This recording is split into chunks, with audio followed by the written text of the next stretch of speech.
Hello and welcome to a overdue deck profile. I ended up winning a premium shop challenge with Luard, so personally I'm very happy with that. And I got the buy card even though I didn't use it when I ended up going to Secaucus, Jersey. But after coming back from Atlanta, and as insane of a trip that was, I can confidently say I am happy with my build, and there are slight tweaks that I want to do to test out and see how that turns out, but overall I'm incredibly happy with how this turned out and the performance that it has given me through all the shop challenges, playtesting, major events, and locals which I have gone to.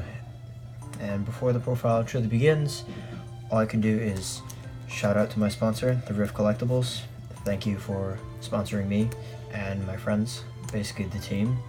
And with that, let's get to the profile. Alright, so starting off, I'm playing full bow as the starter, and this is just really here, meant for the draw. There's nothing too much about it. I didn't put much thought into this because I didn't really want to play like anything else.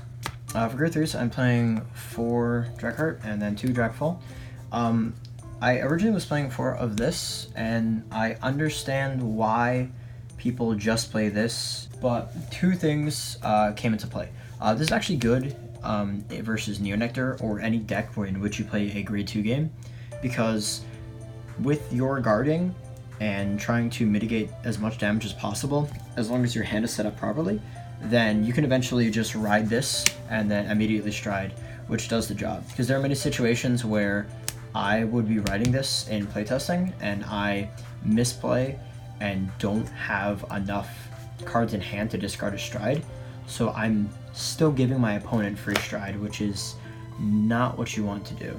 Because playing the grade 2 game and fighting for first stride is what you want to do with how the deck is built, and that's how you're also going to gain your momentum so that you can actually start winning in the stride turns. But another reason is actually the Gridora matchup.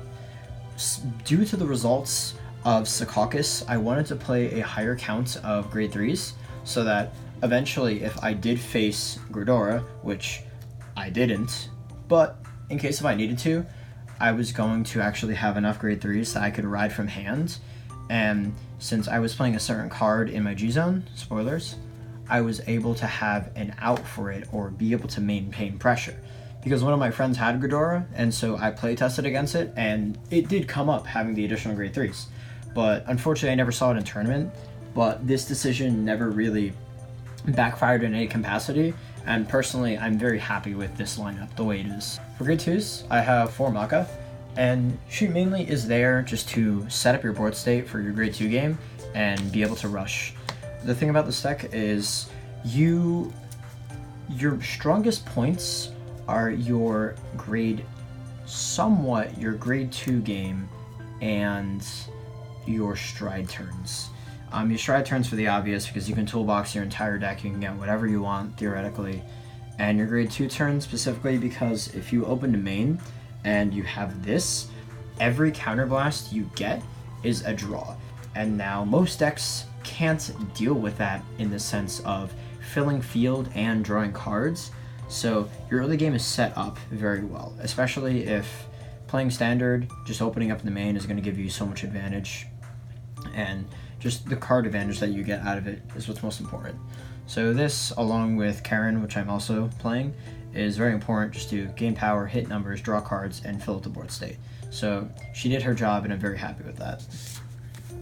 So for Dagda, now originally I was playing 3 of this, and I think 3 is the correct number, but playing 4 copies, especially when I'm put in a best of 1 format, is kind of what I need to do. I need to play into variants and build for best of 1, and that's why I'm also playing 8 criticals in this deck instead of more stands, only because with the way the tournament is structured and the way I need to play, I just need to see this, especially if there's instances in which I ride one and I'm only playing 3 copies of it, then there's only 2 in deck, and then I don't even know what the chances of hitting that are, especially if I'm not in a position where I can use Belials or Ravens to filter and draw cards.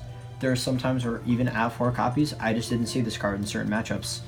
It was just unfortunate that I wasn't able to see this card as often as I needed to, even with it being at 4th copies. And for the last grade 2s, I have 2 Fadla and then 1 Eagle. Fadla is actually a extender in the deck. Originally I was playing Noise or Nice in my build, the one that's check top 5, on place, check top 5, search for a grade 1 or less, call it, and then end of turn bot deck it. So that is another extender. I know that Solemn was originally playing that along with Miss Grade King, I think, in one of his iterations. I actually was playing it at 4 copies as well, and I liked it, but this, with how aggressive the format is, you're going to have Counterblast. It wasn't actually that detrimental to just burn the Counterblast for this so that I can extend as hard as needed for Mufasa, because most of the time, if I see this early game, I could just throw it down, like call Belial's, so that I have a board set up for a full board to rush down, and once my shred turns come out, the board state isn't dead because of Belial's effect to draw on death. So it was very nice. This helped me get to Ritual 10 quite a lot in the tournament. And Eagle, with how the deck wants to play with this current build and how my understanding is, if I am not Ritual 5 or 6 before Morfessa, it is just better to stride into Dragobus so that you can tank up and survive one stride, because it is very realistic for you to survive nearly any deck's first stride, especially Katrina. Katrina and the Nova Grappler one, I surprisingly faced a lot of Novas during the tournament.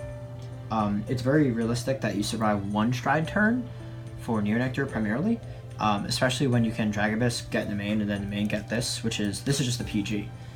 Especially if you draw a PG in hand, then you can save that for their Force 2 attacks if they decide to go that, so that you can just minimally take the side columns and then PG the Force 2 columns. So I'm very happy with this lineup, actually. It did what it needed to do, so I'm happy with it. For SRS, I'm not going to explain this card. You know what this card does. It is insane. It is an extender. It allows you to do so much. There's really nothing I need to say about that. So, for Karen, now, Karen is actually very good and is so good. I originally was playing this at 3 copies, but with how good this is, I just needed to bring it up to 4, because being able to play this off of Dagda, being able to play this off of anything that can Superior Call from deck is just incredible, because Soul Blasting the grade 1s and the grade 0 Vicro so that I can play with either minimal Counterblast or be able to have a setup if I hit a stand trigger for Dagda. This is just so good, especially with Maka Karen, the fact that I'm playing 4 of each. I'm likely to see this turn 1, or rather turn 1, turn 2. So if I'm given 1 Counterblast, I can Maka Karen to this, refund the CB, and then the main into Swordbreaker so I could draw 2 cards and set up my board state. So good, such value. And then the Nemain engine. For Nemain, you can't really play Shadows without playing this card in either format because of how much value you get. Double Swordbreaker. There were a lot of instances in which like I would play, or I would feel like I wanted a 3rd Swordbreaker, but I think it's just more, 2 is the right number, because if I were to play 3, I mean, like, I might take out Hanalei just to fit one, but Hanalei was so good and so needed with the meta at Atlanta. The weirdest thing actually was the night before, I was editing my deck so much that I was looking at it and I thought, man, I wonder why I can't fit Hanalei in here. The deck list felt so weird. It felt so off. Even the ratios did. And at the very end, the night before I went to sleep, I was counting my deck list and I realized I had 49 cards. So this, being able to be the 50th card, was just perfect, because all night I was struggling to find out how can I fit this card in. It didn't feel right. And then my dumbass realizes, oh, I was 49 cards. So it was perfect. So Vicro, Vicro is another card which allows me to have Counterblast. I can play off of one Counterblast if I ended up facing a Geese matchup. I didn't, but main decking this and being able to play around with minimal Counterblast and using this as a retire target is very nice actually. This came out quite a lot, and originally I wasn't playing it in my first build, but after putting it in, I do not regret it at all. Crits. 4 of the Premium Collection, which is like an Archetype Soul Charge crit. For Belial, originally I was actually considering to play Belial at 2 or even 0, because while it's nice and I still like this, the problem is that Premium isn't as fast as you think it is in a weird way, because you can still, it's not an automatic first stride kill, or at least not in Atlanta. In Secaucus, people were playing so aggressive, especially like that's just how that tri-state area plays with Jersey and New York. Dude, NYC people are so aggressive, they'll play down grade 1s and just try to hit you as hard as possible. So originally I was thinking just to put this at like maybe even 0 copies, just play like 4 of this and then 4 like V-Series crits, but I do like the fact that this was in my deck, so I was able to draw cards. I don't think 4 is the correct number anymore, just because the power doesn't matter, it's a shield value, primarily. The skill doesn't matter, it's just a shield value. Being able to have good shield value when you're getting rushed down by stuff, because your early game is kind of your most weakest point. You have a strong grade 2 game, but that's still like where you can die more often than not. But even then, I definitely think that this should be taken down in some capacity, and I'm going to experiment with it. And my best play with this card was when I was facing Neonectar, and I ended up using Fadla to call 2 of these, and putting them in Soul for Sabreeze so I could swing 52, I think it was. I had like a 6k booster behind it or something, and he couldn't guard it. He said 1 to pass, and that was the best thing that he could do. I ended up checking a crit and just bursting him down, and it was so satisfying to win that matchup because of how close it was, if anything. For Raven, this is a bit self-explanatory. Just rest itself, filtering, being able to put units on board for any retire fodder that you need, being able to thin out your deck. It's so perfect, so needed, but not playing any additional stands because I'm playing just a 4/4. 4 heal triggers, all V-Series, only because I need the shield value. The counter charge does not matter, only because if you're smart enough, you can actually play around it. And that's the big thing. Now for the G-Zone, 3 of Best Gorilla Morpessa. When you enter grind game scenarios, being able to actually go into the 3rd one is very, very important. Because round 4, when I was at table 1, this allowed me to strike lethal for my opponent. Him just tanking up as hard as possible and just using Skull Dragons to just beat me down and just drawing cards, trying to retire my board state. I couldn't really get him until the 3rd Morpessa. 4 is a bit too much because you don't really do much more than that. 3 Jagavus. 3 is a weird number only because realistically I could probably maybe play 2, but if for some reason I get super late game or like I'm just kind of denied and I don't have a way to hit Morpessa, I guess I could just vanilla stride this because of the continuous ability. But 3 was a good number. It felt safe, it felt right. I was considering to put it at 4 due to playtesting, but this is, it's just the way it is, honestly. It just felt like a right number, and 2 might be okay, but 3 just felt safe. Being able to just first stride this if I don't have a Morpessa turn is alright, because I can have the main, summon the eagle, and then from there I have another PG on my side. 2 Diablo. This is for Geese matchup. I never faced Geese, which is slightly surprising, but like not really, it makes perfect sense. This is just here for situational. Same thing with this. Spectral is also situational. In all my playtesting, because my friend had Ghidorah, I was playing a 6 grade 3s like I am right now because I was expecting the Ghidorah matchup. I played it in Secaucus and I was so ready. I had a defensive hand, I had 2 grade 3s in my hand. I first stride and he G-guards for a 2 to pass, and I ended up checking triple crit and bursting him first stride. It was really unfortunate because I was ready to play out the game and actually think, but unfortunately I ended up bursting him down, so I didn't really practice the matchup at that time, and even when I was playing the matchup in playtesting, it was alright, it wasn't that bad, but especially this, being able to hold pressure on my opponent and take out minimally 4 cards out of their hand is incredible. One Ultima, this never came up, and honestly I'm only playing this just because it's a flex card, because it's shiny, because there's realistically not an instance in which you're going to be killing with this card.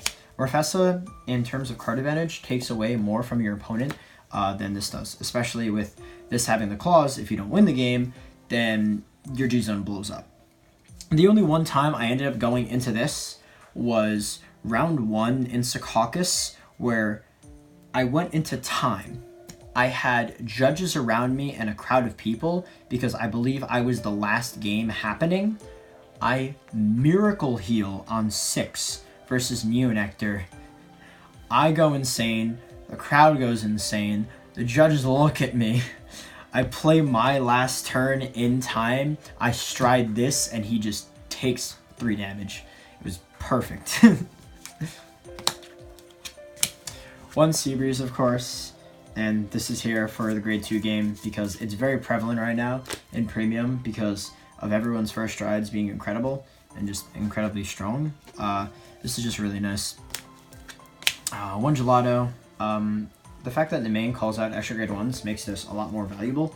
This is just really here when your board state is full, because if the main is popping off, you're going to have Sword Breakers and her alive, and then eventually you're going to hit a situation where either you need to call over to make more optimal columns, and minus in a slight degree, but this allows you to just guard and then like get an extra draw off it, which has saved me quite a bit in playtesting and real tournaments and everything like that. One Bronak, I think I put this in like not last minute, but like I think a few days before Atlanta in testing, and I did like what it did.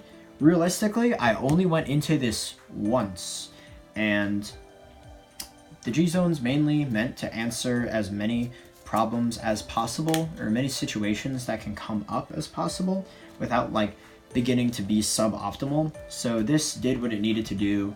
I only remember G-guarding this once, like in round 7 or and it was just to secure myself that I was gonna hit Ritual 10, and even if this whiffed in some capacity, I still like had a way to get it, so it was alright. Like, this is just basically bigger plot maker, but it does what it needs to do. I never went into this, surprisingly. Honestly, I only remember like going into plot maker maybe even once. I don't even remember G-guarding that much, actually. I don't even know how many times I G-guarded. Probably less than 10, if anything, like during the entire tournament, which is a bit surprising. But that's the Luard deck profile. And final thoughts is that I'm very happy with how this list turns out. Ironically enough, there was a list which ended up getting top 8 at Atlanta, and looking at it, I realize now that it was playing less Belial, and it was also running Blasterax, which were ideas that I originally had to do, and justifiably so. He got top 8, so congratulations to him. I ended up going 6-2 and finishing 27th place. I ended up doing the best out of my group, so personally I'm very happy about that. So at the end of the day, shout out to my sponsor, the Rift Collectibles. Thank you very much for sponsoring me, sponsoring my friends, and being able to have this trip was an incredible time. And I cannot wait to create more content. I can't wait to travel more, and it's going to be a fantastic time, and I look forward to every moment of it. So thank you very much for watching, and until next time, peace out.